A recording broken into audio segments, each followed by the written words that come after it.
So at the very moment that Britain was prepared to take the giant technological leap into the machine age, it had its largest, youngest population. And it was a mobile population, able to adapt to change. Everything was tailored towards delivering the industrial future. But that industrial future needed feeding, and children played a role in that too. We tend to think of children from this time as working in mines and factories, but in fact child labour was ubiquitous. Almost every workplace would have had children in it, and the biggest employer was actually agriculture. Agriculture accounted for about a third of children's jobs, often on small setups like this one. This farm was attached to the local rectory and worked by a small team, including boys and girls.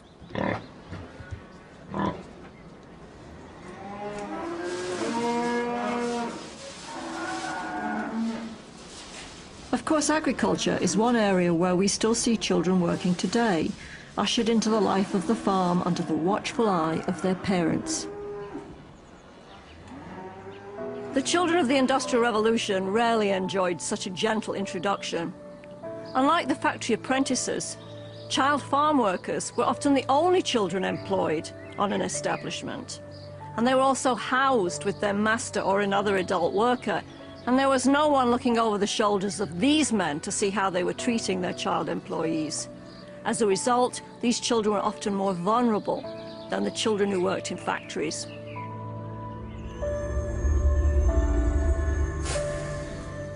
For example, men's reminiscences tiptoe around the topic of child sexual abuse. But in the testimonies I've read, there are two cases where boys were probably molested. And both involved lonely little farm workers consigned to the care of other adults, far from the protection of friends and family.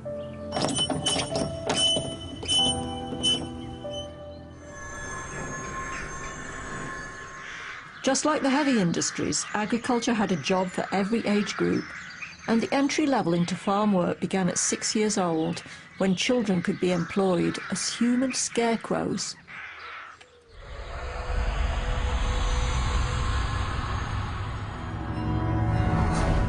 When I was 6 and 2 months old, I was sent off to work. I do not think I shall ever forget those long, hungry days in the field scaring crows. You can imagine the feeling of loneliness. Hours and hours passed without a living creature coming near. I cried most of the time. And in desperation, I would shout as loud as I could, "Mother! Mother! Mother!" But Mother could not hear. She was working in the hayfield 2 miles away. By my 7th birthday, I was driving a plough. Any repairs to plough or harness had to be taken to tradesmen.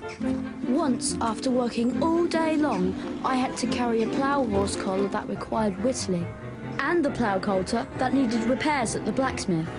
These 2 heavy things made a burden far too much for me, but I had to trudge with them as best I could the 1.5 miles across the fields to Everton. William Arnold was just 6 years old when he went to work on that farm in Northamptonshire, and this is a horse collar like the one he carried. Let me show you just how heavy this is. Oof. Oh. And now we need the coulter, because he also carried that. This is part of the plough. 40 pounds. That probably weighs more than he did.